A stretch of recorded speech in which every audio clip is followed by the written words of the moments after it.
Hey guys, tonight we're starting an amazing trip through 1,000 years of medieval Europe. From the ruins of Rome to the beginning of the Renaissance, we're going to see kingdoms rise and fall, nations be born, and the incredible strength of ordinary people who built our modern world stone by stone, prayer by prayer, one muddy step at a time. This isn't just a history lesson, it's the story of survival, change, and the slow, hard birth of civilization out of chaos.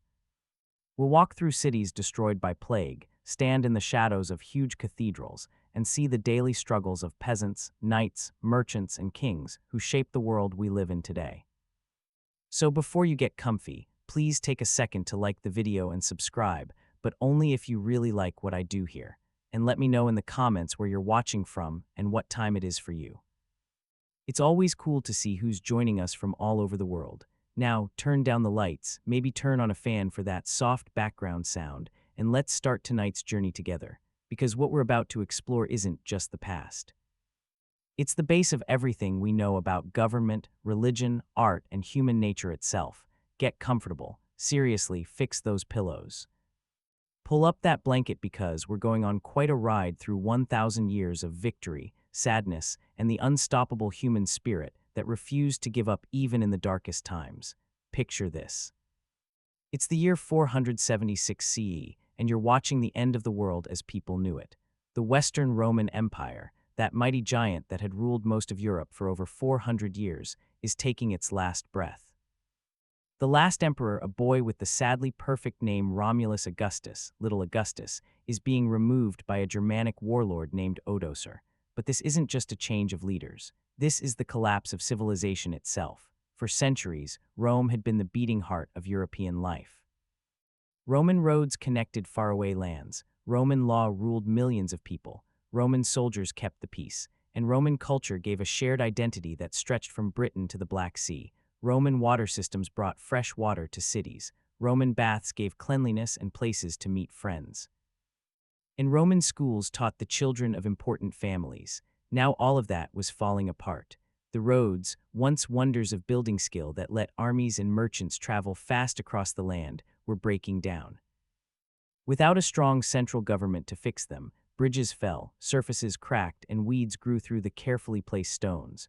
What had once been great highways became dangerous paths filled with robbers and wild animals.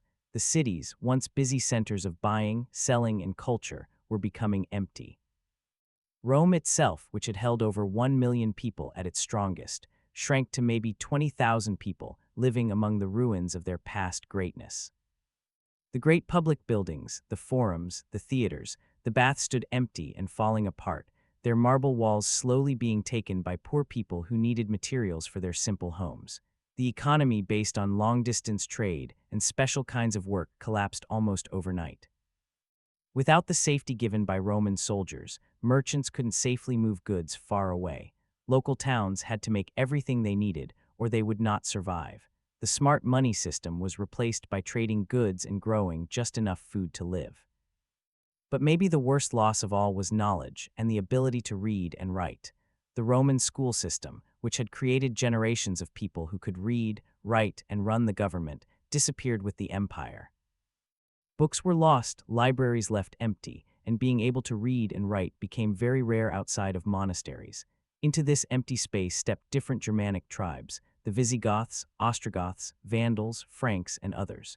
These weren't always the wild savages that Roman stories made them out to be. Many had lived near Romans for generations, served in Roman armies and copied Roman ways, but they brought their own traditions, their own laws, and their own ways of running society. The result was chaos. Not the exciting movie kind of chaos with huge battles and burning cities, though there was some of that, but the slow, tiring chaos of everything breaking down. Local strong leaders took land for themselves. Towns that had counted on the empire for protection now had no one to guard them from attackers and robbers. Trade roads that had worked for hundreds of years simply stopped. Imagine waking up one morning and finding that everything you trusted, the police, the mail, the courts, the schools, the hospitals, had just disappeared.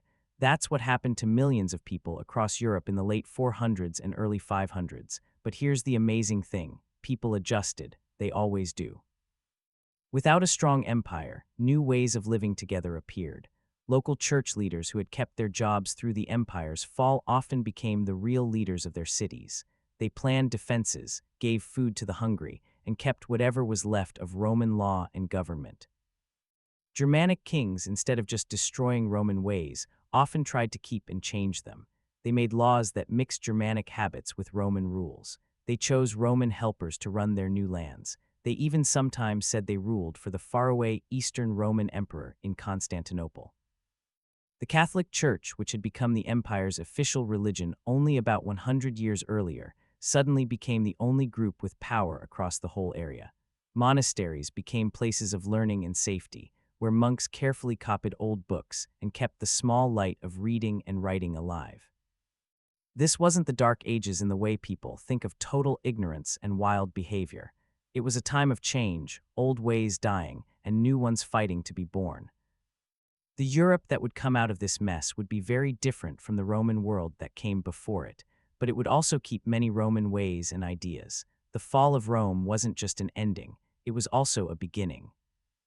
The medieval world was about to be born from the ashes of the ancient one, and it would be just as complicated, smart, and interesting as what had come before.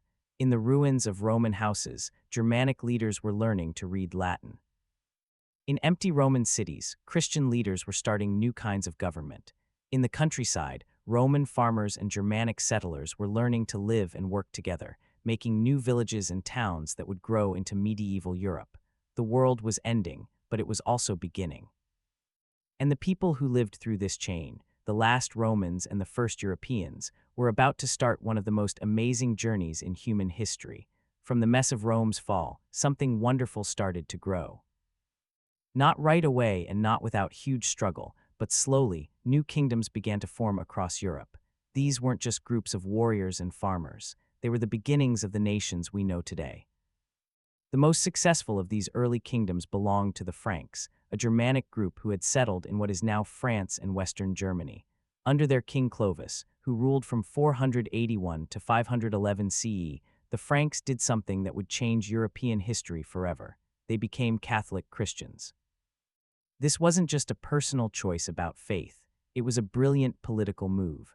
While other Germanic kingdoms had chosen Arian Christianity, which most Romans thought was wrong, Clovis picked the same kind of Christianity that his Roman people already followed. This meant that when Frankish warriors took Roman lands, they weren't seen as strange outsiders with wrong beliefs, but as fellow Christians. The change happened in an exciting way. According to the story, Clovis was losing a big battle when he prayed to his wife's Christian god, promising to become Christian if he won. The battle turned around. Clovis won, and he was baptized together with 3,000 of his warriors in one big ceremony. Whether this story is completely true or not, it shows something important about how Christianity spread among the Germanic people, not just as a faith, but as a way to bring people together and gain respect. But building a kingdom needed more than just changing religion. It needed new ways to organize people and keep them loyal. This is when we see the early growth of what historians call feudalism, though the people living then wouldn't have used that word. The basic idea was easy but changed everything: land in return for service. A king would give big pieces of land to his most trusted followers, who became his vassals. These vassals would then give parts of their land to their own followers, and so on down the line. At every step, the person getting land promised military help, loyalty, and other duties to the person who gave it. This system fixed many problems at once. It let the king reward his followers without paying money, which was hard to find. It created a web of personal promises that held the kingdom together, and it made sure there would always be trained fighters ready when the kingdom was attacked. But it also caused new problems. As power spread out, local lords became more independent. They built their own castles, kept their own armies, and sometimes acted like their own kings instead of loyal helpers. The fight between a strong central king and powerful local lords would be a big part of medieval politics for hundreds of years. Meanwhile, other kingdoms were finding their own answers to life after Rome.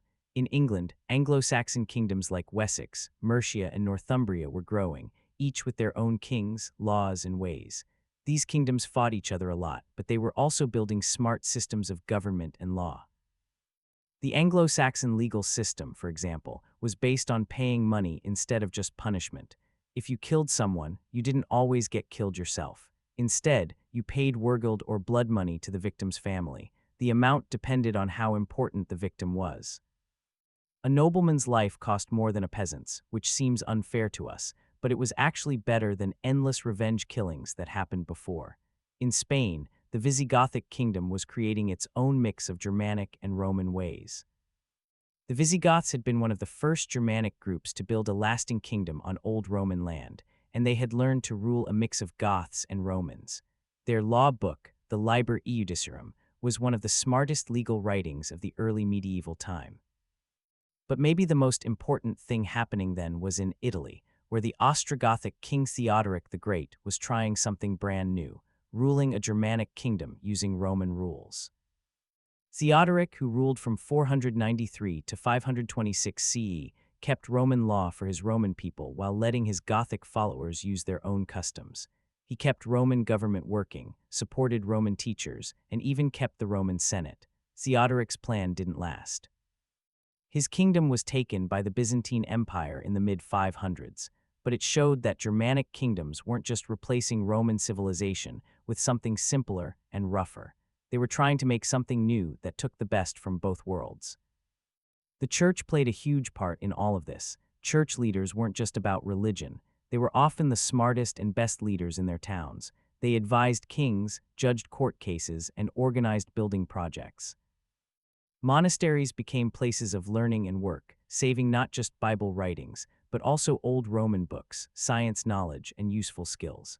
The monastery of Monte Cassino, started by Saint Benedict around 529 CE, became the model for monk communities all over Europe. Benedict's rules for daily life balanced prayer, work, and study equally. Ora et labora, pray and work, became the saying of medieval monks. These monk communities weren't just places to hide from the world. They were active in building medieval life. Monks cleared forests, drained swamps, and found new farming ways. They copied books, taught reading and writing, and worked as writers for lords who couldn't read. They gave beds to travelers, cared for the sick, and helped the poor. By the end of the 500s, the basic shape of medieval Europe was starting to form. Germanic kingdoms had grown across the old Western Roman Empire. The Catholic Church had become a uniting power that crossed country borders. New ways of organizing people were growing that would later become the full feudal system, and a new culture was appearing that mixed Germanic, Roman, and Christian parts. This wasn't yet the Europe of Charlemagne or the Crusades. That was still hundreds of years away. But the groundwork was being laid. The medieval world was being born, one kingdom, one monastery, one village at a time. Just when it seemed Europe might break into hundreds of tiny kingdoms and never be united like under Rome again, a man came who would change everything. His name was Charles, but history calls him Charlemagne, Charles the Great, and great he truly was in every way. Charlemagne became king of the Franks in 768 CE, taking over a kingdom that was already the strongest in Western Europe. But he didn't want to just keep what his family had built. He dreamed of something bigger, a new Roman Empire that was Christian but huge and worldwide. During his 46-year rule, Charlemagne conquered most of Western and Central Europe. He beat the Lombards in Italy, forced the Saxons in Germany to surrender, pushed Muslims back over the mountains in Spain, and spread Frankish power from the North Sea to the Mediterranean Sea. When he was done, his empire was bigger than anything Europe had seen since Rome fell. But Charlemagne's greatest success wasn't fighting, it was culture. He led what historians call the Carolingian Renaissance, a new burst of learning and art that set the base for all later European thinking. The heart of this Renaissance was Charlemagne's palace school at Aachen, which he started around 780 CE. This wasn't just a school for noble kids. It was a learning center that brought smart people from all over Europe and farther. The school's most famous teacher was Alcuin of York, an English monk trained in the great church school of York, who brought the knowledge of the Anglo-Saxon world. Under Alcuin's leadership, the palace school became a place where old Latin books were studied and saved, where new books about God and thinking were written, and where the way of writing itself got better. The writers at Aachen made a new style of handwriting called Carolingian minuscule. It was clearer and easier to read than the messy writing used before. This style became the standard across Charlemagne's empire and later turned into the small letters we use today. But the Carolingian Renaissance wasn't only at the palace school. Charlemagne made rules that every monastery and cathedral in his empire had to have a school and a library. He ordered old books to be copied and saved, new books to be written, and learning to be offered to more people. The results were amazing. Monasteries that had mostly prayed and worked the land suddenly became places of serious study. Monks who used to copy only Bible pages now saved the writings of Virgil, Ovid, and Cicero. Schools that taught just basic reading now taught grammar, speaking skills, logic, math, shapes, stars, and music, the 7 liberal arts that would be the heart of medieval learning. This return of education changed everything. For the first time since Rome fell, Europe had a good number of people who could read and had learned a lot. These people didn't just keep old knowledge, they added to it, making new books about God, thinking, history, and stories. One of the most important people of this time was Einhard, Charlemagne's writer, and one of the first medieval historians to write like the old Roman masters. His book about Charlemagne's life is not only our best way to understand the great king, but also a beautiful piece of medieval writing that matches the best of ancient Rome. Another key person was Rabanus Maurus, known as the teacher of Germany, who started schools all over the Frankish Empire and wrote huge books that saved and passed on old knowledge to the future. His students became teachers too, spreading learning across Europe. The Carolingian Renaissance also brought amazing new art and building. Charlemagne's palace chapel at Aachen, finished around 800 CE, was a wonder of early medieval building that mixed Roman, Byzantine, and Germanic styles. Its high dome and beautiful pictures showed the world that the Franks were the new heirs of Rome and Byzantium. Decorated books reached new beauty during this time. The famous coronation Gospels, probably made for Charlemagne's crowning as emperor in 800 CE, have some of the loveliest and most skillful pictures of the whole medieval period. The people in them look real and graceful in a way that wouldn't return to European art for hundreds of years. But maybe the biggest success of the Carolingian Renaissance was saving old Roman books. Without the copying done in Charlemagne's writing rooms, we would have lost most of the Latin writings we still have today. Books by Tacitus, Livy, Suetonius, and many other Roman writers exist now only because Carolingian monks copied them carefully by hand. The Renaissance wasn't just for fancy culture. Charlemagne also fixed the law system, making laws the same across his empire and making sure justice was fairer. He created a group of royal helpers called missi dominici, meaning those sent by the Lord, who traveled the empire checking on local leaders and making sure the king's rules were followed. He fixed money, starting a new silver coin system that made trade steady. He made weights and measures the same everywhere, helping merchants do business far away. He even tried to fix the calendar, though that didn't work as well. Maybe most importantly, Charlemagne created a new idea of what a Christian king should be.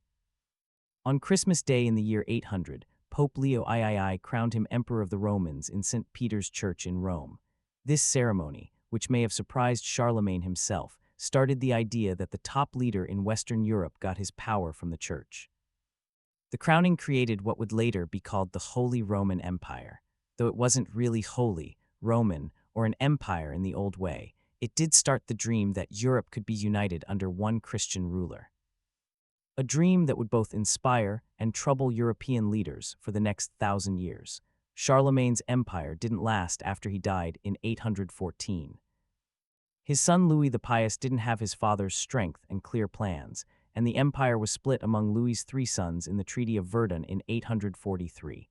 This split made the basic shapes of modern France, Germany, and Italy. But it also ended the hope of one united Christian Europe. However, the culture successes of the Carolingian Renaissance lasted longer than the empire's power. The schools he started kept going, the books his writers copied kept being read, and the thinking traditions he supported kept growing. The Carolingian Renaissance proved that the Dark Ages weren't so dark after all. It showed that medieval Europe could do great things in culture, that learning and reading could grow even when politics were messy, and that the old Roman ways could be saved and passed on. Most importantly, it set the pattern that would shape medieval European life for hundreds of years, a mix of Germanic ways of leading, Roman laws and government skills, and Christian faith and values. This mix, first done well under Charlemagne, would become one of the most creative and lasting cultures in human history. The palace school at Aachen may have closed, the great emperor may have died, and his empire may have broken apart, but the Renaissance he started kept giving good things. The students of Alcuin became teachers themselves, spreading Carolingian learning all over Europe. The books copied in Carolingian writing rooms became the base of medieval libraries. The art and building ideas of the Carolingian time shaped European culture for hundreds of years. In the end, Charlemagne's greatest win wasn't land or kingdoms, but beating ignorance itself. He had shown that Europe could be more than fighting tribes and small kingdoms. It could be a civilization as great as Rome and Athens, a Christian empire that mixed the best of the old world with the new chances of the medieval time. Just as Europe was starting to get better after Rome's fall, just as Charlemagne's Renaissance was spreading learning and calm across the land, a new danger appeared from the north. From the cold fjords and forests of Scandinavia came the Vikings, raiders, traders, and explorers who would change the medieval world in ways no one expected. The first known Viking attack happened in 793 CE when Norse warriors raided the monastery of Lindisfarne off the coast of northern England. The Anglo-Saxon Chronicle wrote about it with fear. In this year, terrible signs appeared over Northumbria and badly scared the people. There were huge storms and lightning, and fiery dragons were seen flying in the sky. The attack on Lindisfarne was shocking, not just because it was violent, but because of what they attacked. Monasteries were supposed to be holy places, safe because of God, and respected even by the roughest warriors. The fact that these northern pagans dared to attack such a sacred place and kill its helpless monks sent fear through all Christian Europe. But this was only the start. For the next 200 years, Viking raids would scare the coasts and rivers of Europe from Ireland to Constantinople. Their long ships with shallow bottoms and bendable sides could sail both open oceans and narrow rivers, letting them attack deep inside European lands. The Vikings weren't just wild fighters, though Christian writers often said so. They were great sailors, skilled builders, and smart traders. Their society was complicated with its own laws, stories, and art. They were also very good at changing, able to be raiders, traders, settlers, or hired fighters, depending on what was needed. What made the Vikings so scary to people then was how fast and surprising they were. A Viking group could appear out of nowhere, attack a weak place quickly, and vanish before anyone could fight back. They were masters of the fast raid, hitting monasteries, towns, and trading spots when no one expected it. The monastery of St. Philibert on the island of Noirmoutier, for example, was attacked so often that the monks finally left it, carrying their holy treasures inland to safety. The great monastery of St. Martin at Tours was attacked many times, even though it was one of the most important pilgrim places in Europe. But the Vikings didn't just raid and leave. As the 800s went on, they started making permanent homes and even whole kingdoms in the lands they took. In England, the great heathen army landed in 865 and took over most of the Anglo-Saxon kingdoms. Only the kingdom of Wessex under Alfred the Great was able to fight back. Alfred's battle against the Vikings was one of the biggest stories of the early medieval time. After losing many fights, Alfred had to hide in the swamps of Somerset, where he planned his comeback. His win at the Battle of Edington in 878 saved Anglo-Saxon England from being completely taken and made him one of the greatest heroes in English history. But even Alfred couldn't push the Vikings out completely. The Treaty of Alfred and Guthrum created the Danelaw, a big area of northern and eastern England where Viking law and ways ruled. This split of England between Anglo-Saxon and Viking lands would change English culture and language forever. In France, the Vikings settled along the Seine River and attacked Paris many times. The Siege of Paris in 885–886 was one of the most exciting events of the time, with a small group of Franks holding the city against a huge Viking army for months. The Vikings were finally paid a huge amount of silver to leave, but they kept coming back. Finally, the French King Charles the Simple decided that if he couldn't beat the Vikings, he would make them allies. In 911, he gave the Viking leader Rollo a big piece of northern France if Rollo promised to protect the land from other Vikings. This area became known as Normandy, the land of the Northmen, and its leaders would later conquer England in 1066. The Vikings also made kingdoms in Ireland, starting cities like Dublin, Cork, and Waterford. They settled in Scotland, especially in the Orkney and Shetland Islands, where they kept their own culture and language for hundreds of years. They even reached Iceland, Greenland, and North America, making villages that were there 500 years before Columbus. But maybe the most amazing Viking success was in Eastern Europe. Swedish Vikings, known as the Rus, traveled down the rivers of Russia and Ukraine, making trading posts and then whole kingdoms. The city of Kiev became the center of a strong Viking state that controlled trade between Scandinavia and Byzantium. These Eastern Vikings were mostly traders, not raiders, though they could fight when needed. They brought furs, amber, and slaves south to Constantinople, coming home with silk, spices, and silver. The money they made shows up in the thousands of Arabic silver coins found in Scandinavian digging sites. The Vikings also worked as soldiers for the Byzantine Empire, making up the famous Varangian Guard that protected the emperor himself. These Viking fighters were known for being loyal and fierce, and many carved their names in runes on the walls of Hagia Sophia that you can still see today. The effect of the Viking Age on medieval Europe was huge. The Vikings forced European kingdoms to build better walls, stronger armies, and more powerful central leaders. They helped trade and city growth by starting cities and new trade paths. They spread Scandinavian culture and language across Northern Europe, changing laws, government, art, and stories. Most importantly, the Vikings showed that the medieval world wasn't closed off or still. They connected Europe to faraway places, bringing things and ideas from Central Asia and North America. They proved the seas were roads, not walls, and that brave people could travel huge distances and start new lives in new lands. The Viking Age ended officially in 1066 when Harald Hardrada, the last great Viking king, was killed at the Battle of Stamford Bridge in England. But by then, the Vikings had already changed themselves and the world around them. Many had become Christians and settled as farmers, merchants, and builders. Their children and grandchildren would become some of medieval Europe's most important leaders and culture makers. The terror from the north had become part of European life, leaving a legacy of adventure, trade, and sharing between cultures that would shape the continent for hundreds of years. As the Viking raids slowly stopped, and Europe moved into the 900s and 1000s, a new way of living together was forming across the continent. This system, which historians call feudalism, would shape European life for the next several hundred years and create the base for medieval civilization to grow strong. Feudalism wasn't made by one person or ordered by one king. It grew slowly from the real needs of a world without strong central government and with constant danger from raiders, invaders, and local fights. At its heart was a simple but game-changing idea. Personal promises of help and loyalty could give the safety and order that big government couldn't.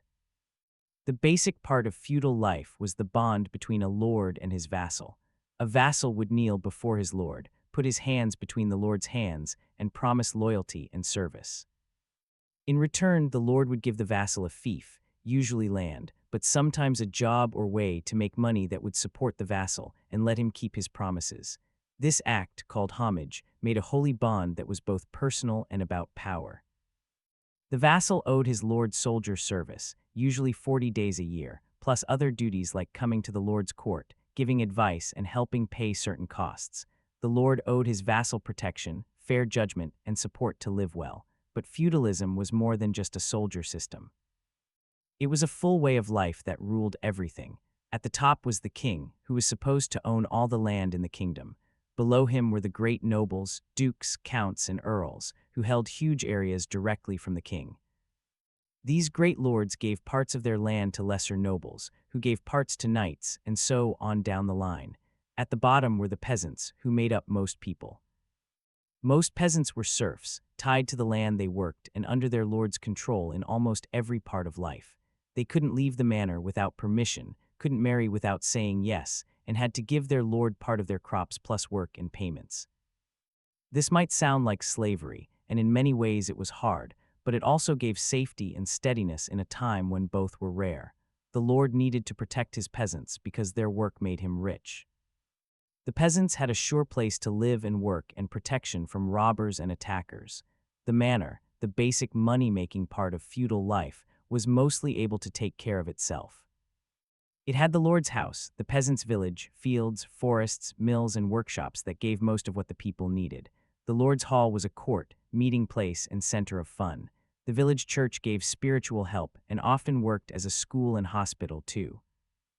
Life on a medieval manor followed the farming year. Spring was for plowing and planting, summer for caring for crops and making hay, autumn for harvesting and getting ready for winter.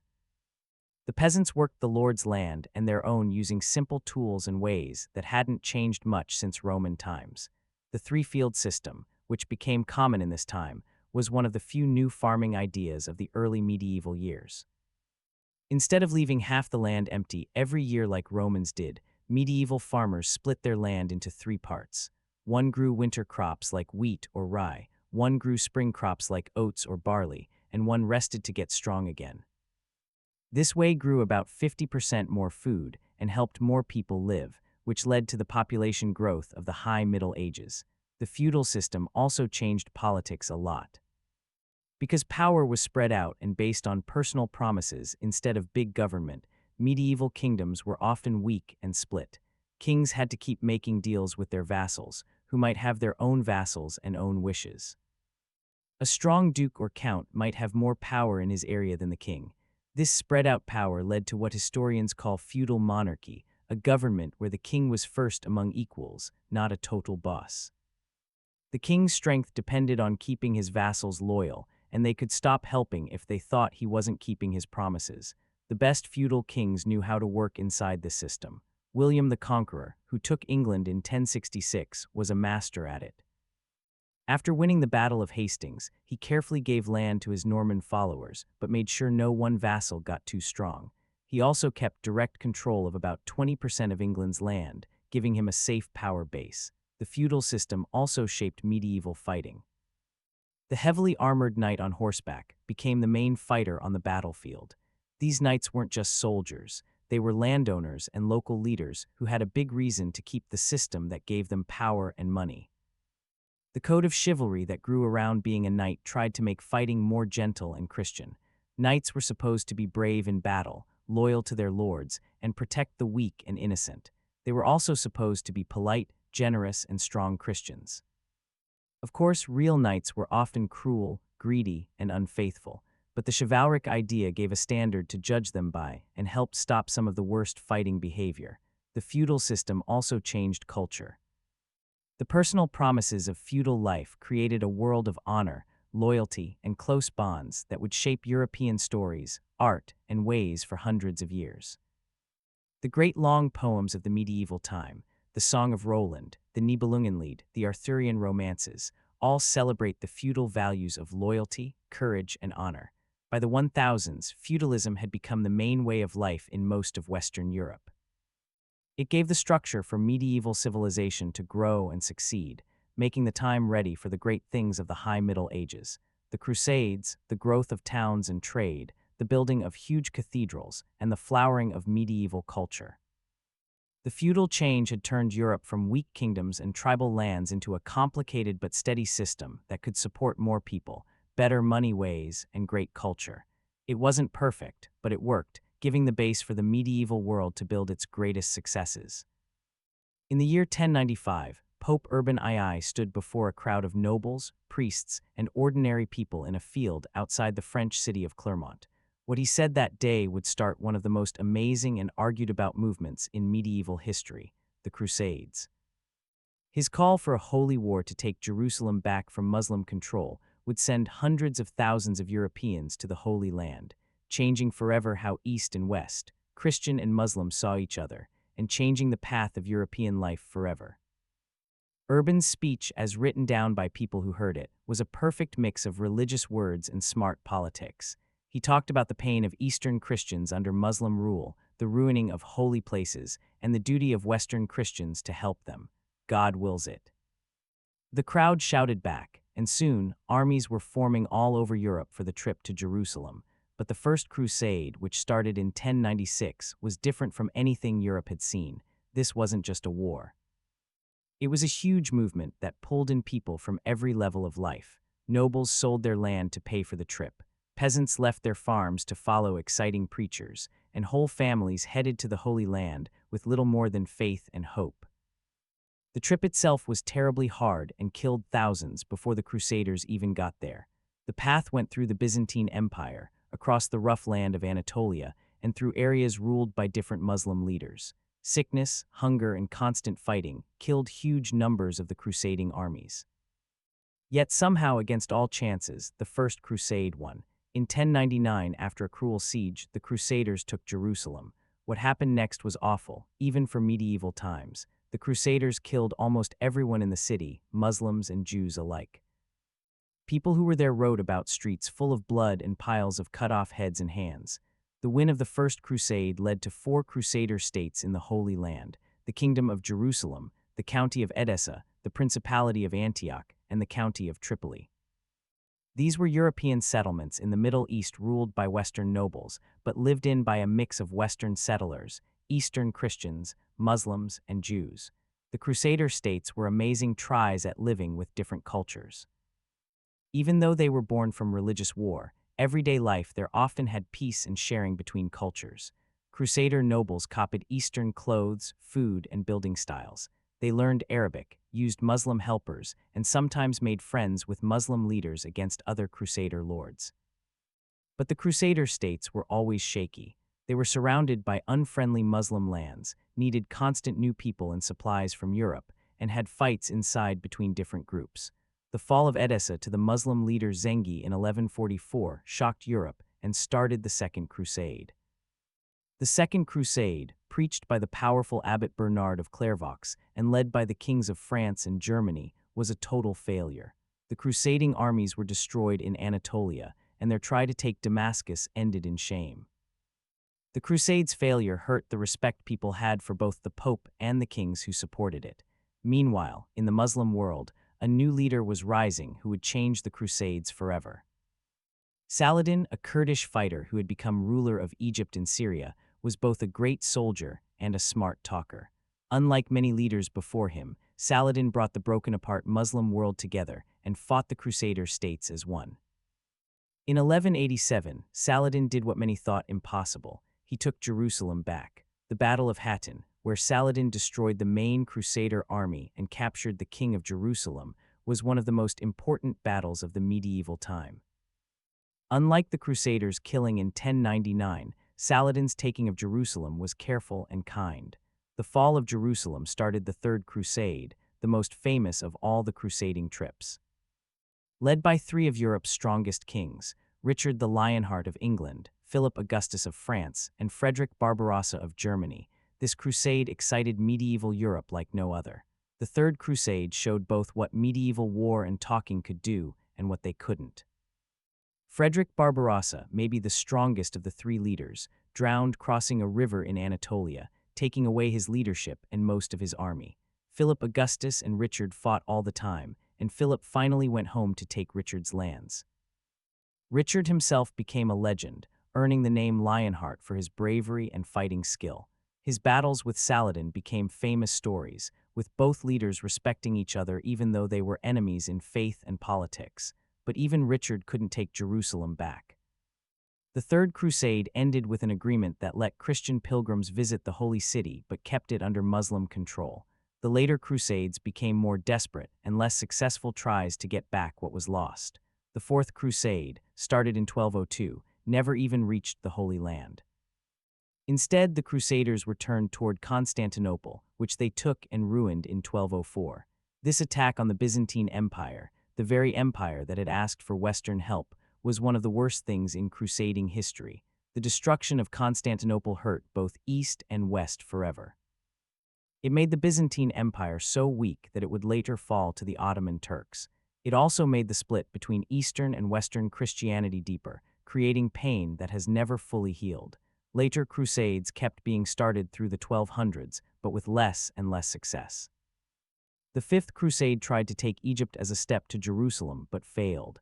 The Sixth Crusade, led by the band Emperor Frederick II, actually got Jerusalem back through talking, not fighting, but the city was lost again in 15 years. The last big crusading try was led by King Louis IX of France, later made a saint. His first crusade in 1248 ended with him being captured in Egypt. His second crusade in 1270 ended with him dying of sickness in Tunisia. With Louis's death, the time of the Great Crusades was basically over. The last crusader city, Acre, fell to the Mamluks in 1291, ending almost 200 years of Western power in the Holy Land.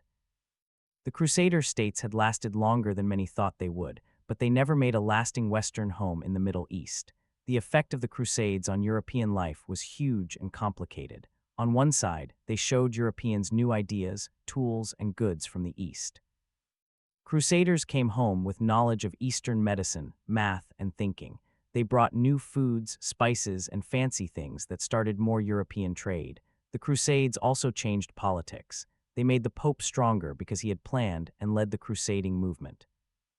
They helped create fighting groups like the Knights Templar and Knights Hospitaller, which became powerful in politics and money. But the Crusades also left a dark mark. They made religious war normal and created lasting anger between Christians and Muslims. They caused killings of Jews in Europe as well as Muslims in the Holy Land. They used up money and attention that could have helped other problems and made many European places poorer. Maybe most importantly, the Crusades started Europe reaching outside its own borders. They set ways of taking land, settling, and fighting between cultures that would happen again in later years in the Americas, Africa, and Asia. In this way, the Crusades weren't just a medieval thing. They were the start of Europe taking over much of the world. The crusading dream kept shaping European thinking and culture long after the last Crusader city fell. The idea of holy war, fighting for God and faith, became deep in European minds. The chivalric ideals of the Crusades, bravery, honor, and serving a holy cause, kept inspiring European stories and culture for hundreds of years. In the end, the Crusades both failed and succeeded. They failed at their main goal of keeping Christian control of the Holy Land forever.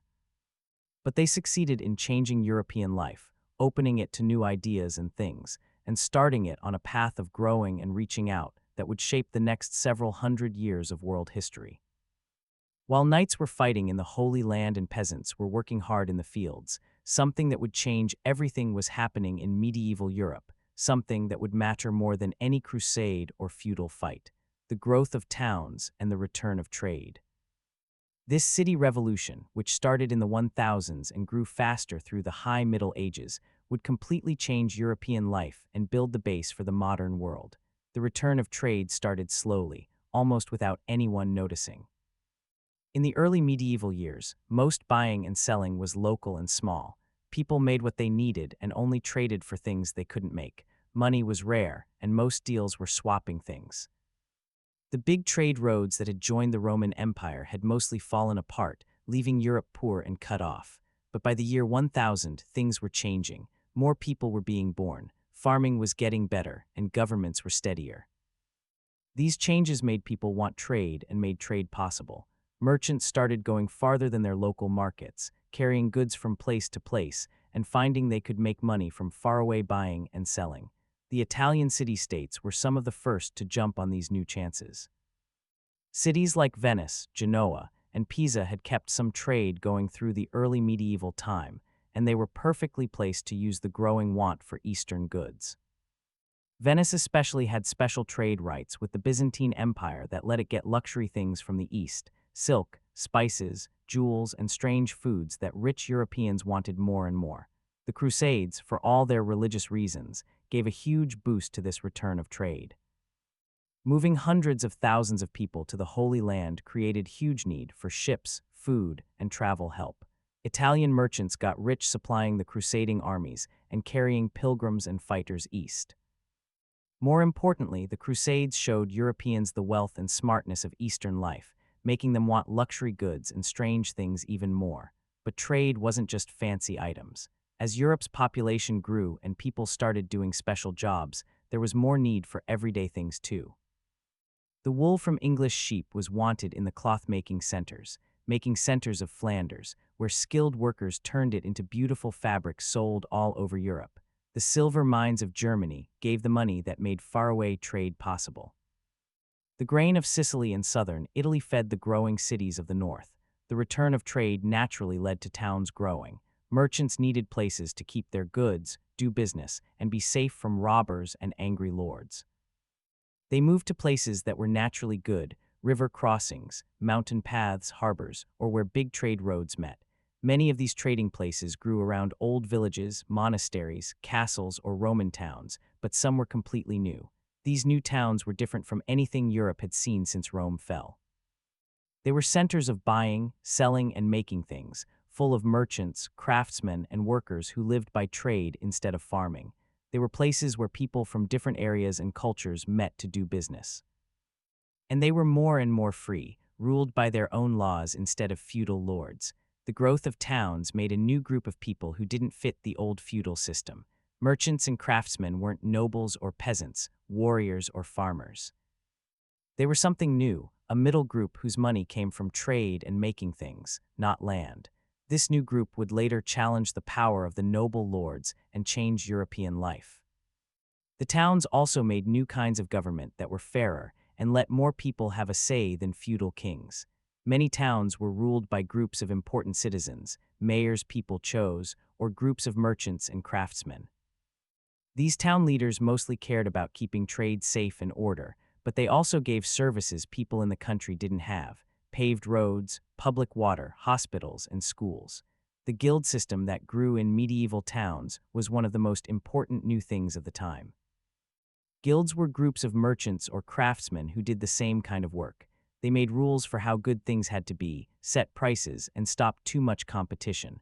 They also helped their members with money for widows and orphans, care when sick, and proper funerals. The merchant guilds were usually the strongest, controlling faraway trade and often running the town. But craft guilds were just as important in their own work. There were guilds for every job you can think of: bakers, brewers, butchers, carpenters, stone workers, gold workers, cloth makers, dye makers, and many more. Each guild had its own rules, its own saint, and its own special parties and ways. The guild system gave training and ways to move up that didn't exist in feudal life. A young boy could start as an apprentice, learning the job while living with his master. After years, he could become a journeyman, working for pay and traveling to learn more. Finally, if he showed he was good and paid the fees, he could become a master with his own shop and apprentices. This training system made skilled workers who built the riches of medieval towns. The beautiful work of medieval builders, from the detailed stone of Gothic cathedrals to the fine cloth of Flemish weavers, came directly from this training and quality control. The return of trade also brought new ways of doing business and money. Italian merchants made new kinds of groups and sharing money that let them pool cash and share danger. They made smart counting systems that tracked money made and lost across many projects and places. They made papers that let merchants do business without carrying lots of money on dangerous roads. Most importantly, they started banking.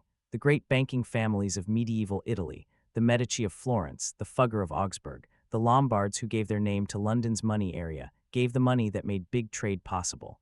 They lent money to merchants, changed money types, and moved money across huge distances. Without them, the great trade growth of the High Middle Ages couldn't have happened. The growth of towns and trade also changed culture a lot. Towns were centers of learning and new ideas where thoughts could spread fast and different cultures met. The first universities were started in towns and city schools. Here is the script rewritten in simple, clear English that a fifth-grade student can easily understand. Every line matches the original exactly in length, sequence, and meaning. Only the words have been made simpler. Grammar, spelling, and punctuation are fixed. Nothing is added or removed. Towns gave education to the children of merchants and craftsmen, as well as nobles. Towns were also centers of artistic and architectural new ideas. The great Gothic cathedrals were city projects paid for by rich merchants and built by skilled city workers. The fancy town halls, guild halls, and private mansions of medieval towns showed off new building styles and decoration skills.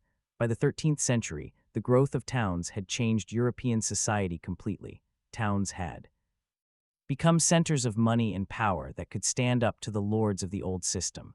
Merchants had become a group with political power that kings and nobles had to deal with. Trade had created links between faraway places and different cultures that would never again be broken. The rise of towns and trade marked the beginning of the end of the old feudal system. The new money made by buying and selling gave people choices besides the usual feudal ties. Peasants could run away to the towns, where they could earn money and later buy their freedom.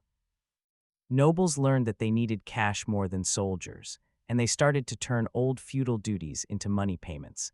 Most importantly, the growth of towns created the money base for all the other great things of medieval times. The money made by trade paid for the crusades, built the cathedrals, paid for the universities, and supported the arts. Without the buying and selling revolution of the High Middle Ages, the great blooming of medieval culture would have been impossible. The rise of towns and trade was perhaps the most important happening of the medieval period, more important in the long run than any war or political event. It created the money and social bases of the modern world and put Europe on the road to world leadership that would mark the next several centuries of world history. In the year 1144, Abbot Suger of Saint-Denis stood in his newly rebuilt abbey church near Paris and saw something never seen before in European building. Light, pure, bright, colored light poured through huge windows, turning the inside into something that looked more like heaven than earth. This moment was the birth of Gothic building style, one of medieval Europe's greatest works and proof of the faith, skill, and dreams of a whole civilization. The Gothic Revolution did not happen in one day. It grew from hundreds of years of trying new things in building and the saved-up knowledge of many master builders, stonemasons, and craftsmen. But it also showed something deeper, a new way of seeing the link between the real world and the spiritual world, and a strong wish to make buildings that would lift people's souls toward God. The story starts with the Romanesque style that had ruled European building since the Carolingian time. Romanesque churches were strong, heavy buildings with thick walls, small windows, and heavy rounded vaults. They were impressive in their own way, giving a feeling of strength and lasting forever that matched the hard times in which they were built. But they were also dark and a little scary. Their thick walls were needed to hold up the huge weight of their stone roofs, but they blocked most of the natural light that medieval people thought of as God's light. The invention that made Gothic building possible was the pointed arch. This simple-looking new idea, taken from Islamic building and improved by European builders, changed everything. Unlike the round Roman arch, which pushed its weight straight down, the pointed arch pushed weight down and out. This meant that the walls did not have to carry all the weight of the roof. Much of it could be held by outside supports called flying buttresses. With the walls free from holding heavy loads, they could be opened up with huge windows, and these windows could be filled with colored glass, making the bright insides that became the special mark of Gothic churches. The result was life-changing, in both building and spirit. These buildings seemed to float against gravity, reaching toward heaven with their tall spires and filling their insides with colored light that medieval people saw as a little look at God's glory.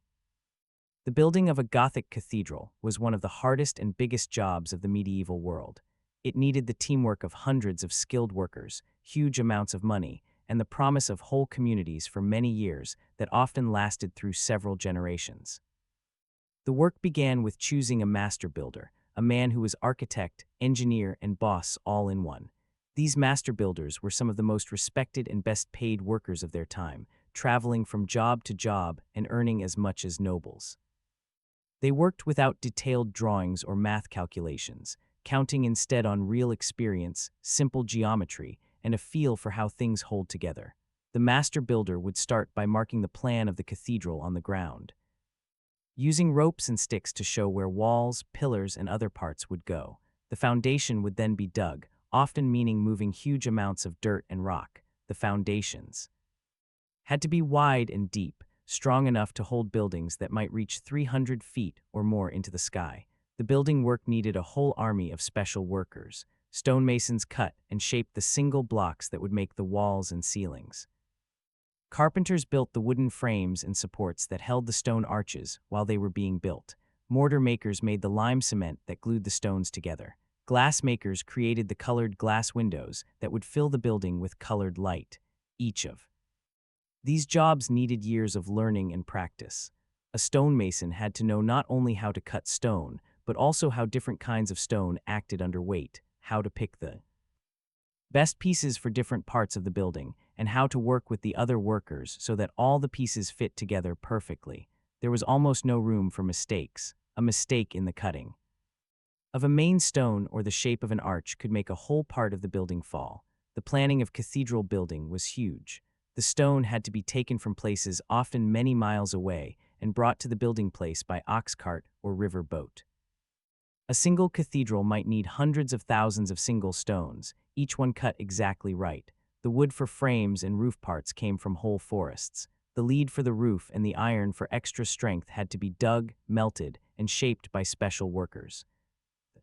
Money needed was just as huge. The building of a big cathedral could cost as much as a king's palace or a war. The money came from many places. Gifts from rich nobles and merchants, money from ordinary people, income from church lands, and sometimes special taxes or promises of forgiveness of sins. The building of Notre Dame de Paris, begun in 1163, needed the money of the whole city and took almost 200 years to finish. But cathedrals were more than just great buildings. They were also centers of town life and signs of city pride.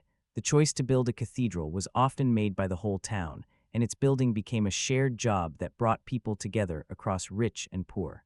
Rich merchants might pay for windows or small chapels, while ordinary people gave their work or materials. Even the poorest people in the town could help by carrying stones or mixing mortar. The building place itself became a kind of short-time city with workshops, sleeping places, and storage buildings grouped around the growing church. Master workers from all over Europe might work side by side with local helpers, sharing skills and new ideas that would move to other jobs. The cathedral building places were centers of new technology, where new tools, ways of working, and building answers were tried and improved. Decoration plans of Gothic cathedrals were as big as their building plan. The front walls were covered with hundreds of carved people, saints, kings, prophets, and everyday people that told the stories of the Bible and the history church. These statues worked as stone books for people who could not read, teaching church lessons and right behavior through pictures. The colored glass windows were just as teaching and even more beautiful. Master glassmakers learned how to make glass in many different colors and how to put these pieces together into big story pictures. The windows of Chartres Cathedral, made in the early 13th century, are some of the best examples of medieval art, mixing perfect skill with deep spiritual feeling. The big round rose windows that decorated the fronts of many Gothic cathedrals were special wonders of building and art. These huge circle windows, sometimes more than 40 feet across, needed exact math to make sure that their thin stone patterns could hold the weight of the glass while keeping perfect round shapes. The building of Gothic cathedrals also brought important new technology.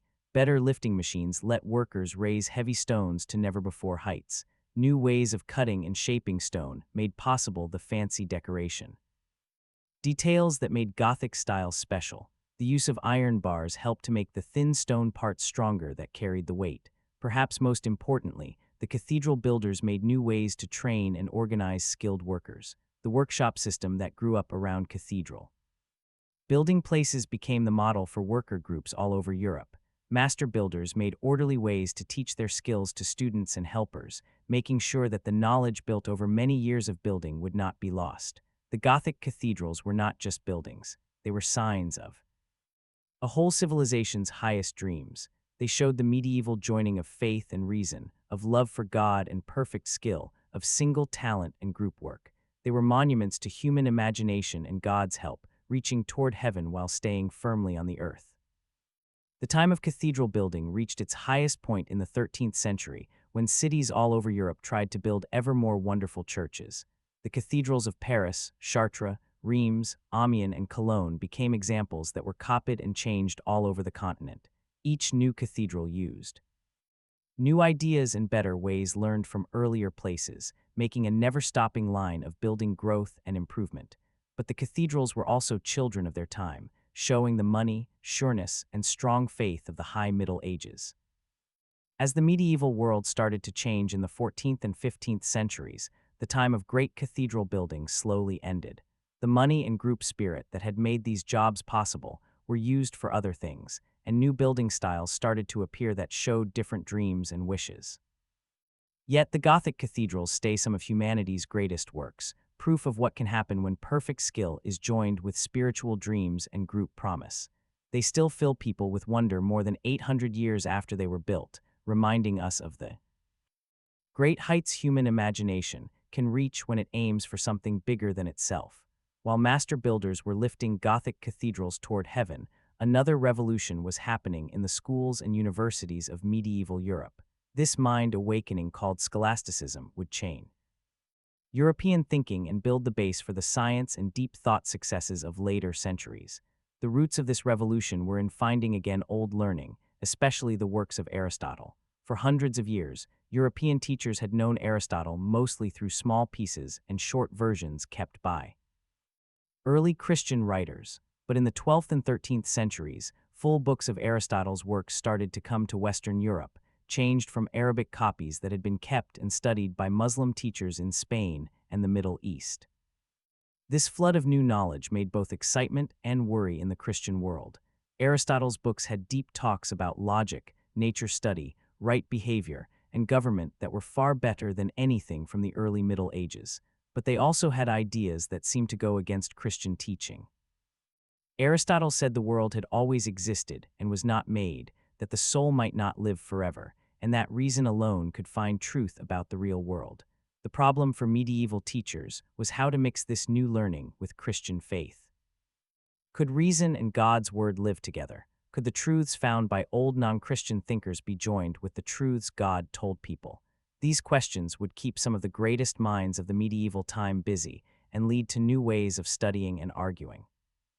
The place for this mind revolution was the university, a new kind of school that appeared in the 12th century. The first universities grew from cathedral schools and monastery schools that had given basic teaching to church workers, but as the need for trained government workers, lawyers, and teachers grew, these schools made their teaching bigger and brought students from all over Europe.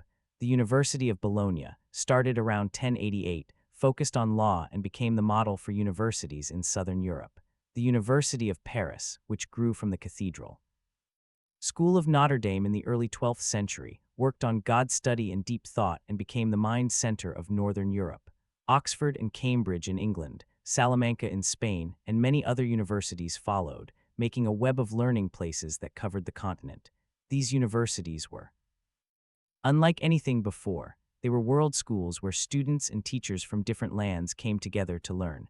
They had their own rules, their own courts, and their own special rights that kept local leaders from bothering them. They made standard classes and degree rules that were accepted all over Europe. The heart of university teaching was the 7 liberal arts course that had been set in the early Middle Ages: grammar, speaking well, and arguing, the first 3, and math, shapes, stars, and music, the last 4. Students usually spent 4 to 6 years learning these things before going on to higher study in God study, law, or healing. But the real new thing of the medieval universities was their way of teaching and asking questions. The scholastic way, as it was called, was built on the careful study of important books and solving seeming fights between them with logic. Students learn not just to remember facts, but to think hard about hard problems and to make good arguments. The usual university class was built around the lecture and the debate, disputation. In the lecture, the teacher would read and explain an important book, making hard parts clear and connecting them to other books. In the debate, students would argue certain questions, giving reasons for both sides and trying to find answers with reason. This way of teaching made a new kind of thinker, the scholastic thinker-theologian who could move between faith and reason, old rules and logic, old ways and new ideas. The greatest of these people was Thomas Aquinas, a Dominican monk who taught at the University of Paris in the middle 13th century. Aquinas tried the huge job of making a full joining of Aristotelian deep thought and Christian God study. His greatest book, the Summa Theologica, answered almost every big question of medieval thinking: the being and kind of God, the link between faith and reason, the kind of the human soul, the rules of right behavior and government, and the shape of the real world. Aquinas said that reason and faith helped each other, not fought. Reason could find many truths about God and the real world, but God's word was needed for truths too big for human understanding. This joining let medieval teachers accept Aristotle's learning while keeping their Christian beliefs. The effect of Aquinas and other scholastic thinkers went far past the universities. Their ways of thinking with logic were used in law, where teachers like Gratian made ordered collections of church law that fixed fighting rules. They were used in God study, where the great Summa books gave full teaching of Christian belief. They were even used in government thinking, where thinkers like Aquinas and Marsilius of Padua made deep ideas of government and power. The scholastic way also helped the growth of science. Medieval teachers made careful ways for studying nature things, making logic arguments about real processes and checking idea answers against what they could see. While they did not make the testing way that marks modern science, they built important ground for later science growth. The universities also had a big job in keeping and passing on knowledge. University book rooms collected writing books from all over Europe and beyond, making collections of learning far bigger than anything in the early Middle Ages. University copy workers copied and sent out books, making sure important works would not be lost. University teachers wrote notes and short versions that made hard books easier for more people.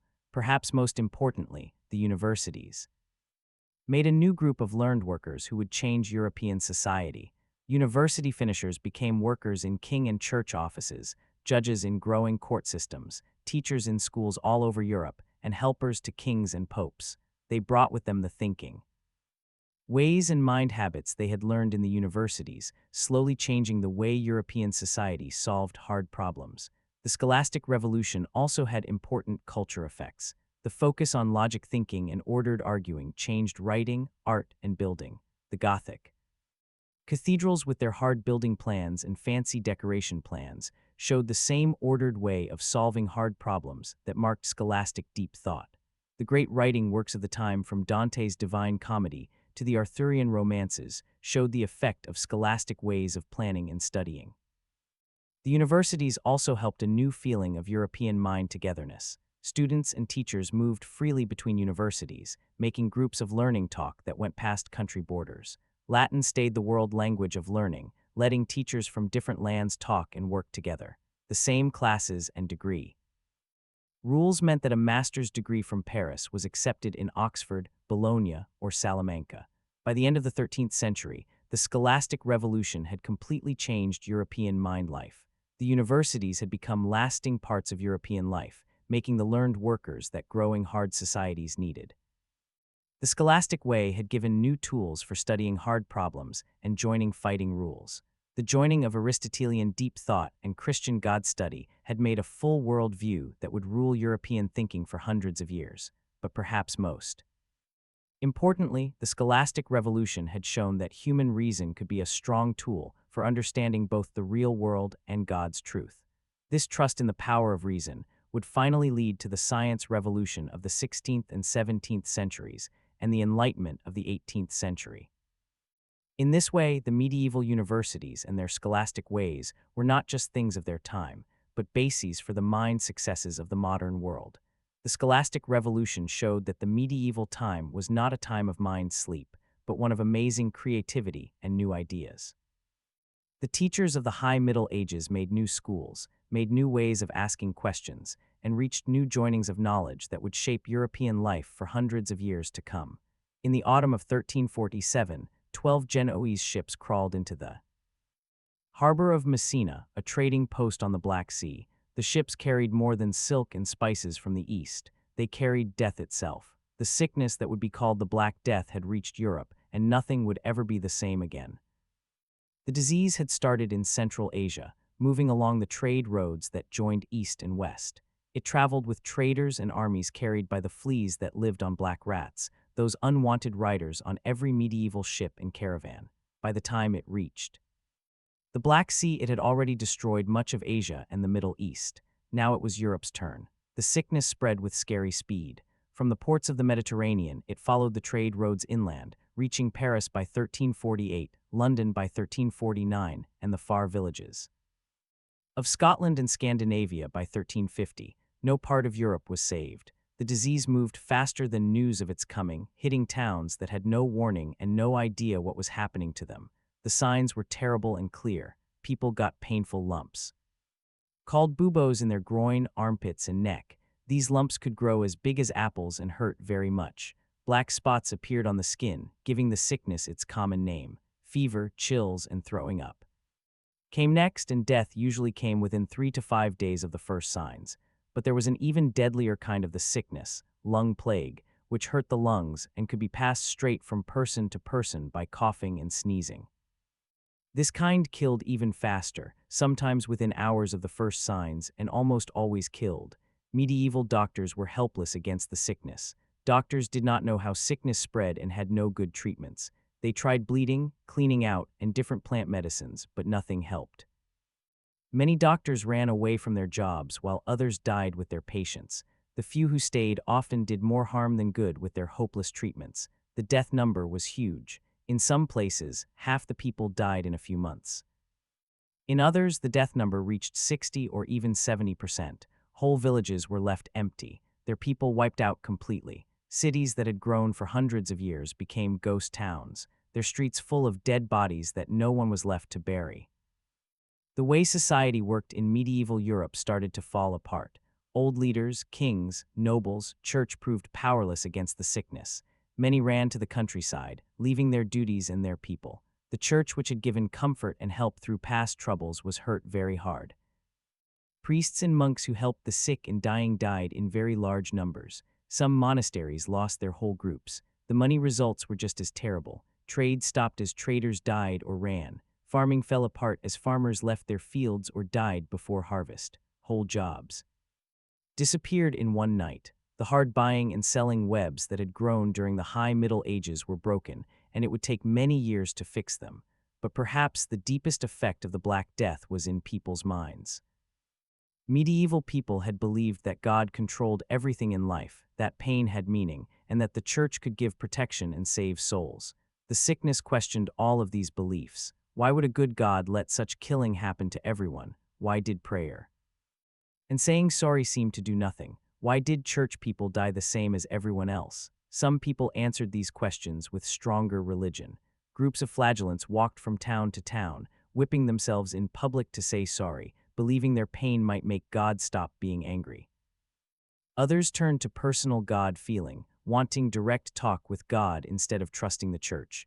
But many people lost faith completely. They turned to enjoying life now, believing that if death could come any moment, they should have fun while they could. Others became sure nothing mattered, accepting that human work was useless against God's anger or a cold universe. The sickness also let loose attacks against small groups. Jews were blamed for making the sickness by poisoning wells even though they died from the disease at the same rates as Christians.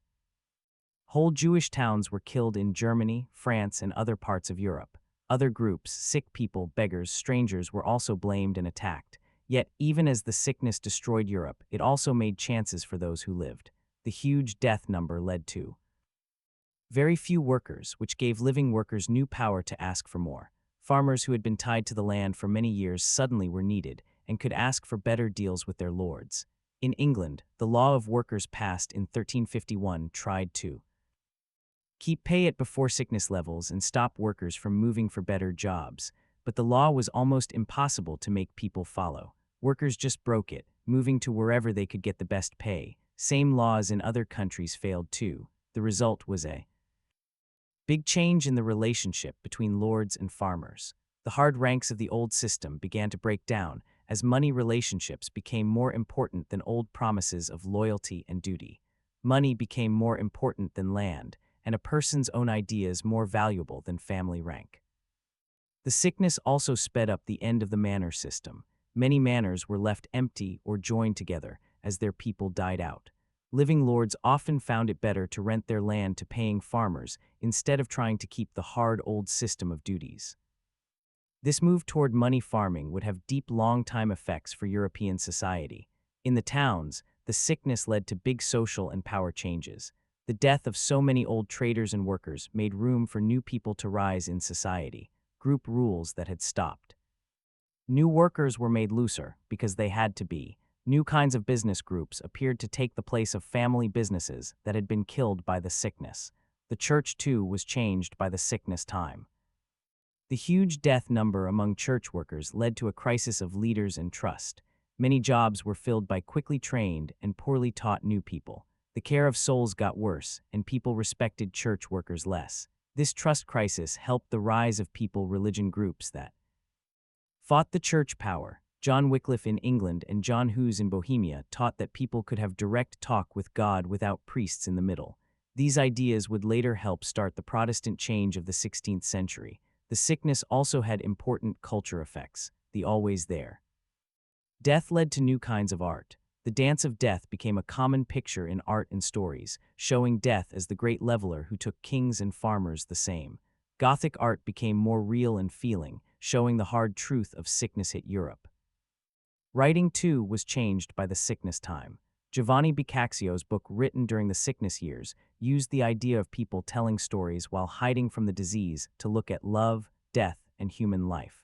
Geoffrey Chaucer's Canterbury Tales, written later in the century, showed the social changes from the sickness, showing a society changing, where old ranks were falling apart.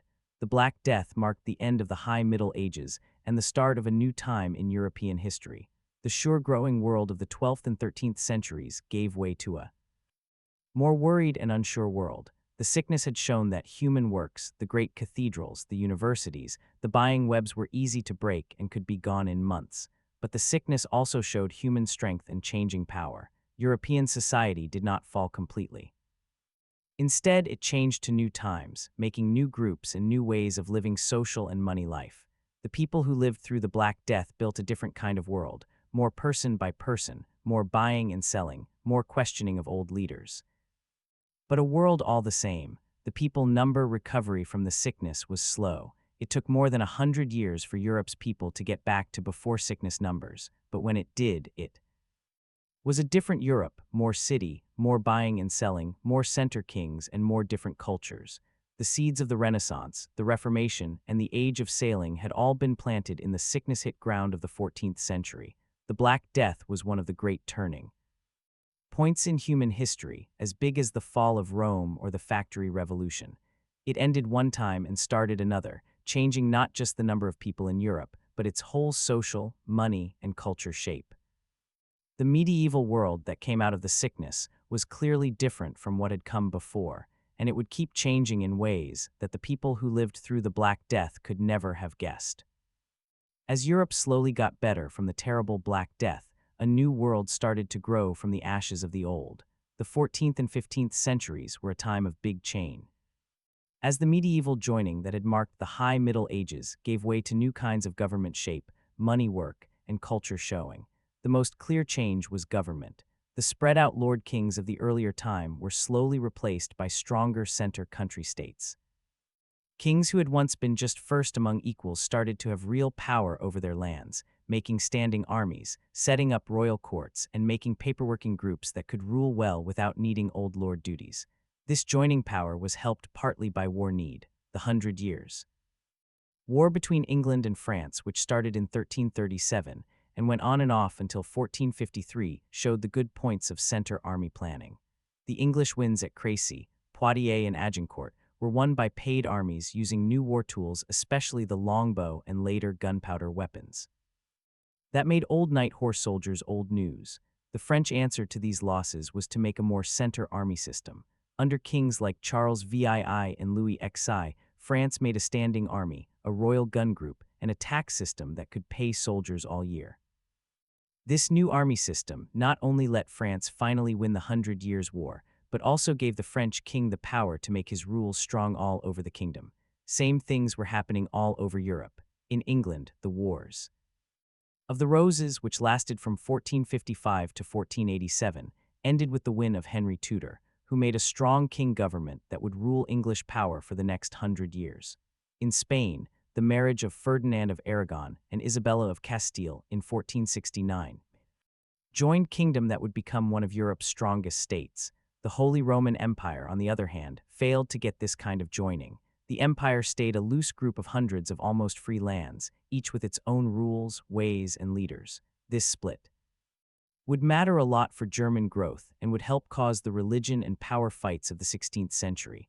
The rise of center kings was joined by important changes in the kind of war, the coming of gunpowder weapons, cannons, handguns, and later muskets changed war ways and plans.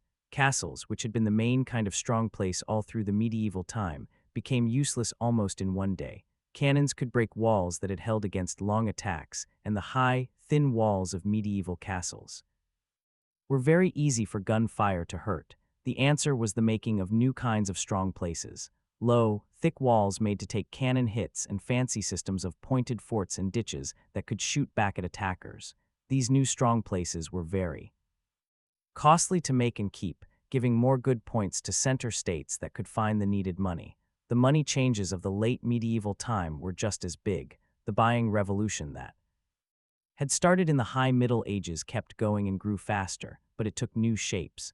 The great Italian city-states, Venice, Genoa, Florence, stayed important buying centers, but they were more and more pushed by new rivals from North Europe.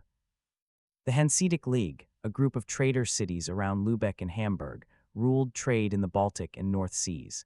English traders helped by King Help started to push Italian rule in the cloth trade. The finding of new silver mines in Middle Europe gave the money coins needed to help growing buying webs. Perhaps most importantly, European traders started to look past the old trade roads to the east. The Ottoman taking of Constantinople in 1453 broke the old roads to Asia and made Eastern things cost more and harder to get. This made reasons for European traders to find new roads to the east, reasons that would finally lead to the age of sailing. The culture changes of the late medieval time were just as important. The sure joining of faith and reason that had marked the High Middle Ages started to break apart. The sickness had shaken people's trust in old leaders, and new mind waves started to appear that questioned old ways of thinking. Humanism, which started in Italy in the 14th century, showed a new way to learn and culture. Humanist teachers like Petrarch and Boccaccio turned away from the university scholastic ways and instead tried to find again and copy the writing and culture of old Rome and Greece. They believed that studying old books could give better life rules and culture polish than medieval learning. This humanist movement had important effects for schools, writing, and art. Humanist schools started to teach old languages and writing instead of the usual medieval classes. Writers started to write books in everyday languages instead of Latin, making writing reachable to more people. Artists started to study old examples and to make new ways to show the real world. The making of printing, which happened in the middle 15th century, made these culture changes faster. Books, which had been rare and costly hand copies, could now be made fast and cheap. This made knowledge easier to get and helped spread new ideas all over Europe. The printing press also had important religion effects. The Bible, which had only been in costly hand copies, could now be printed in big numbers and in everyday languages. This made it possible for ordinary people to read God's word themselves instead of trusting priest words. These changes helped grow questioning of the church power. The Great Split, which lasted from 1378 to 1417 and had two popes claiming power in Rome and Avignon, hurt the church's name and trust. The council movement, which tried to fix the church by making bishop meetings stronger than the pope, questioned old ideas of pope power. Religion groups also started to question the church's only right to spiritual power. The modern devotion, which started in the Netherlands, focused on personal goodness and direct talk with God instead of hard God study talk. Mystics like Meister Eckhart and John Tauler taught that people could join straight with God through thinking and prayer. These religion changes would finally help the Protestant Reformation of the 16th century, but they were already changing European Christianity in the late medieval time. The Church stayed strong and important, but it no longer had the never-questioned power it had in the High Middle Ages. The late medieval time also saw important growth in art and building. The Gothic style kept growing, becoming more fancy and full of decoration. The flaming Gothic of the 15th century had fancy stone patterns, very worked sculpture plans, and more hard building plans. But new art styles were also starting, especially in Italy. The Renaissance, which started in Florence in the early 15th century, was a try to bring back the art ways of old Rome and Greece. Artists like Brunelleschi, Donatello, and Masaccio made new ways to show space, light, and human body that would change European art forever. These new things showed bigger culture changes. The Renaissance focus on single success, old learning, and real-life showing was part of a bigger move away from the group religion culture of the High Middle Ages toward a more world person-by-person view. By the end of the 15th century, medieval Europe was changing itself into something clearly modern. The center country states, the world buying webs, the printing press, and the new art and mind groups were all building the base for the big changes that would mark the early modern time. The medieval world was not ending with it. Crash, but with a slow change that would grow faster in the 16th century. The age of sailing, the Protestant change, and the science revolution were all children of things that had started in the late medieval time. The thousand-year trip from the fall of Rome to the start of the modern world was almost done, but the world that came from this long change would carry many of the successes and new ideas of the medieval hundreds of years. As we reach the end of our trip through 1,000 years of medieval European history, it is good to think about what this amazing time did and how it still shapes our world today. The medieval hundreds of years were not a dark break between the wonders of old times and the successes of the modern world. They were a time of amazing imagination, new ideas, and human success that built the base for everything that came after. Think what medieval Europe made. From the mess that came after Rome fell, they made new kinds of government that mixed center power with local freedom, making the government shapes that would grow into modern vote states. The English Parliament, which grew from medieval king meetings, became the example for chosen government. All over the world, the idea of king power limited by law and habit was a medieval new idea that still shapes power systems today. Medieval Europeans also made new kinds of money ways that made possible the buying revolution of the later Middle Ages and the world. Money of the modern world, the banking ways made by Italian traders, the buying law made by medieval law teachers, and the trading webs that joined Europe to Asia and Africa all gave the base for later money growth. The guild system, for all its problems, made the first ordered ways to train skilled workers and keep good work rules. The learning time system that came from medieval guilds still shapes job learning today. The idea of worker rules and doing right that marks modern jobs has its roots in medieval guild ways. Medieval Europe also gave key help to the growth of tools and science. The heavy plow, the horse collar, and the three-field way changed farming and made possible the people growth that marked the High Middle Ages. The windmill and the watermill gave new power that would finally lead to the factory revolution. Medieval teachers kept and passed on the learning of old times while adding their own new ideas and finds. The universities they made became the example for higher learning all over the world. The scholastic way they made gave the logic and thinking tools that would finally lead to the science revolution.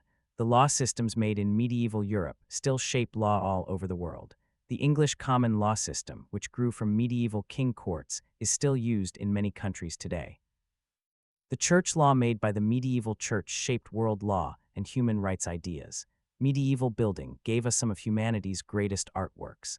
The Gothic cathedrals stay among the most amazing buildings ever made, showing what human imagination and hard work can do when aimed at something bigger than life. The building new ideas made by medieval builders, the pointed arch, the flying buttress, the ribbed ceiling, shaped building for hundreds of years and still give ideas to builders today. Medieval stories made many of the telling ways and ideas that still shape stories. Today, the Arthur legends, the Song of Roland, and the love stories set patterns of hero stories that can still be seen in modern movies and books. The idea of love marriage, which came from medieval love culture, still shapes how we think about love and marriage. The medieval joining of old learning, Christian faith, and Germanic ways made a special European culture that would finally spread all over the world. The values of person worth, own duty, and limited government that mark Western life all have their roots in medieval growth, but perhaps most importantly, medieval Europe showed the human power for strength, change, and new start. When the Roman Empire fell, it seemed European life might end forever. Cities were left empty, trade webs fell, reading fell, and power broke apart. Yet from this clear disaster, medieval Europeans made something new, and in many ways better than what was lost. They showed that life is not a weak flower that dies at the first trouble, but a strong plant that can live through the hardest winters and flower again in spring.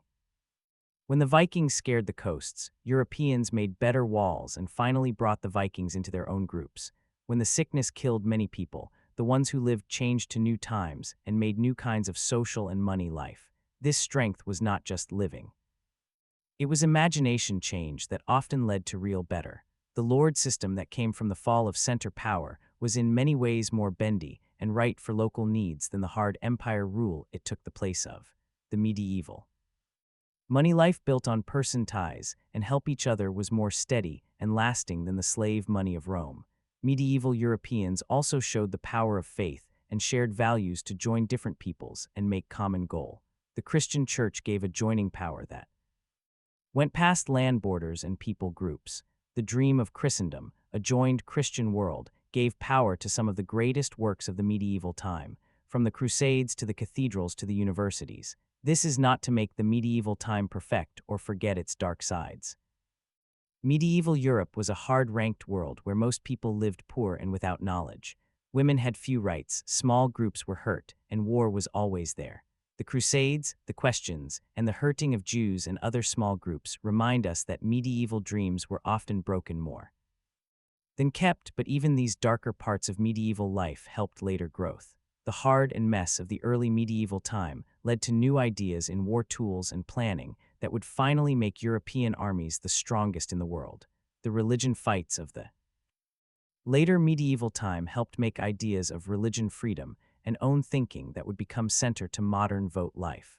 The ranked way of medieval life, while hurting in many ways, also made steady life shapes that could hold long jobs like cathedral making and university teaching. The very hardness of the system made push for change that would finally lead to more bendy and fair life ways. Medieval Europe also made the mind and culture bases for the great successes of the Renaissance, the Reformation, and the Enlightenment. The humanist movement that started in the 14th century grew out of medieval scholastic teaching. The Protestant Reformation was made possible by medieval growth in God study and church planning. The science revolution built on the logic ways and real watching of medieval teachers. The age of sailing that started in the 15th century was the top of medieval growth in sailing, shipmaking, and buying planning. The world empires that European powers would make in the early modern time were grown from the trading webs and war tools made during the medieval hundreds of years. Even the vote changes of the 18th and 19th centuries had their roots in medieval ideas of limited government, person rights, and people part in power life. The American writing of rules used many medieval English old ways, and the French Revolution, for all its strong talk, was in many ways the doing of medieval dreams of same and right. As we look back over these 1,000 years of European history, we can see that the medieval time was not a time of stop or fall, but one of never-stop growth and new ideas. Each new group built on the work of those before while changing to new problems and chances. The result was a life that was both deep in old ways and amazingly alive and full of new ideas. The medieval gift is all around us today. Every time we go to a university, we join a group made by medieval teachers. Every time we live under the rule of law, we are helped by law ideas made by medieval law teachers. Every time we pray in a church, we go into a building whose shape was perfected by medieval builders. More deeply, the values that we think center to Western life, person worth, own freedom, limited government, religion freedom, and love of learning all have their roots in medieval growth. The modern world did not jump full-made from the Renaissance or the Enlightenment, but grew slowly from seeds planted during the medieval hundreds of years. This is why the medieval time needs our notice and respect. It was not a dark age but a making age, not a time of fall but a time of growth, not an ending but a beginning. The people who lived through these hundreds of years, the farmers and kings, the monks and traders, the knights and teachers were not simple old people moving toward modern but full human people who met their own problems with brave, smart, and strong will. Their works remind us that human moving forward is not sure, but needs never stop work and changing. Their fails remind us that even the greatest life groups are easy to break and must be always fixed. Their example shows us that ordinary people working together with shared values and common goal can do amazing things as we meet our own problems in the 21st century. Climate change, new tool trouble, power splitting, and money not same. We can learn from the medieval time. Like our medieval fathers, we must find ways to change to changing times while keeping what is good from the past.